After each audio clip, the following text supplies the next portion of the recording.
Welcome to MarcusG.tv. I'm Chef Marcus Giuliano and I'm a chef on a mission. Today's mission is farm to table. Farm to table is such a huge buzzword. It's such a trend. So restaurants have come up with farm to table concepts, or regular restaurants have incorporated farm to table concepts into their restaurant where they appear to be buying or are buying from local farm sources. Well, here's the issue with the logistics of farm to table. I'm a huge supporter of local. I love local. Do I call the farmer every time to pick up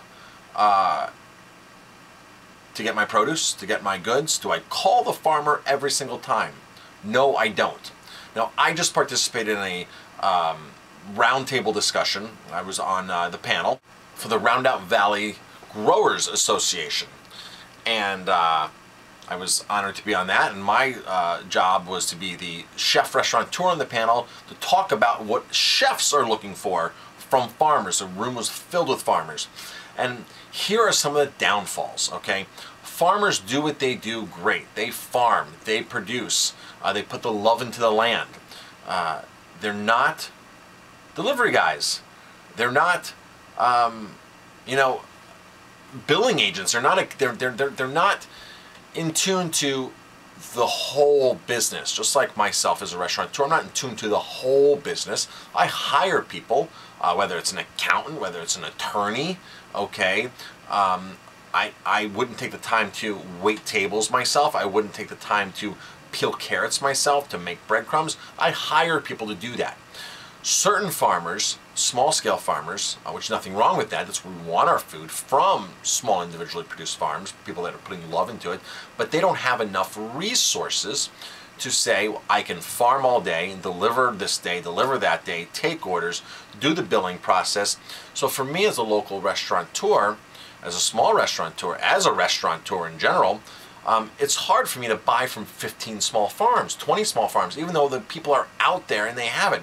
Because first off, farmers don't deliver everywhere that restaurants want their products. They're going to want to go to more populated areas, make a couple different stops, as opposed to going half an hour out of their way to make one stop for a few cases of things, and then not be able to supply on a regular basis to that restaurant. So that's really the one big thing. Then invoicing. If I got 15 different invoices in all different formats, and plus all my regular invoices, it would be a nightmare in the kitchen.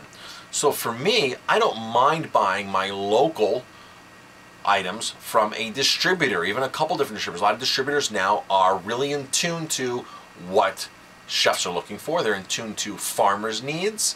And there's really a lot of great marriages going on out there. Now, there's a lot of vendors that just don't get it. Of course, now a Sysco, US Foods, these large type vendors, that would be the wrong type of vendor to say, gee, I want to get my farm fresh produce from that's 20, 30, 40 miles away, or in my region, in my valley.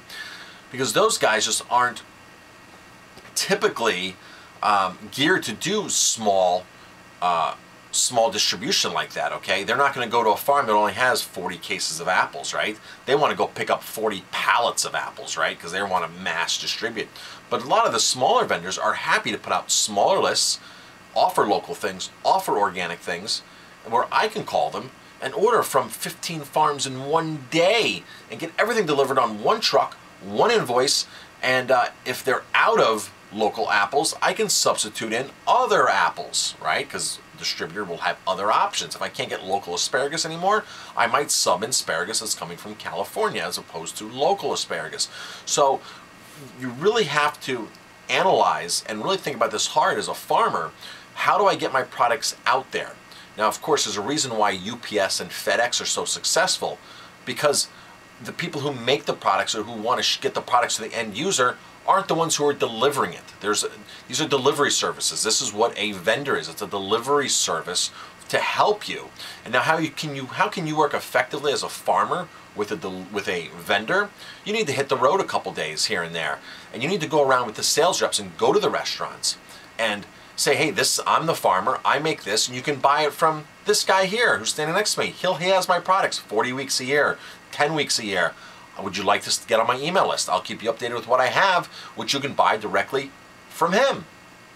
A distributor who's going to pick it up from my farm, who's going to pay me on time, who's going to get product to you when you need it, along with all these other farms in the region. Now, keep in mind, I still deal with a handful of farmers myself because they're local and there's no reason to ship it from 2, 3, 4, 5 miles away to a warehouse 40 miles away and then ship it back to me. Okay, that doesn't make sense, right? So yeah, there still are a couple local small guys that you're going to want to deal with, and you're going to want to work that relationship over and over again, and you know, and that's fine. I deal with 250 different wines, and there's probably 10 different wineries that I call and personally place the order with because they're small local guys who aren't into a distributor, maybe too small for a distributor, or don't like that setup. So there are a few, but imagine if I had to pick up the phone with 200 and 250 different wineries.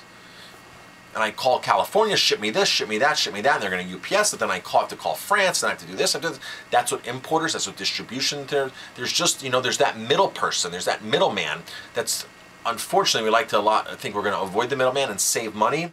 We all want to think we can avoid the middleman and get all these benefits from avoiding the middleman. It just doesn't happen like that all the time. There's certain business principles that you have to adhere by, and you know, so you really, farmers, you need to analyze how us chefs can get your products. For me as a chef, quality is important. The box isn't important. For the distributor, it's important. The pack size isn't important, you know, whether it's 15 pounds or 25 pounds. For the distributor, it's important, okay? For me, I don't care if they're in bunches inside. I don't care if it's bulk wrapped. The more eco-friendly packaging as possible is a huge hit for me, but you have to think when you're going to a distributor, how do your boxes stack up? What are the standard weights? How's it going to fit on a pallet? How's it going to, you know, look good and be most preserved by the time it actually gets to the end user, to the restaurant? So those are my tips on how farmers can take more advantage in getting their products out there, okay? I would never expect for you guys to get in every delivery truck, farmers, and drive it to my door. You guys are, your time is best on the farm. I'm still going to go to my local farm stand. I'm still going to pick stuff up. I'm still going to talk to the farmers. But honestly, I could get more of your products if you used a proper, good, respectable middleman, okay? That's just the bottom line. That's, it's, you know, the reality of the situation in a lot of cases here. So, Chef Marcus Guiliano, what are your thoughts? Hopefully some farmers are watching this video, and this will help you get your products out there. Your really awesome, handcrafted, hand-grown, boutique-y, organic, local products out in the hands of more chefs. Consumers want it, chefs want it, and you guys want to sell it. So let's get it out there. I'm Chef Marcus Guiliano. Thanks for watching. If you like this video, please hit like, subscribe to my channel, and pass it on. Thanks.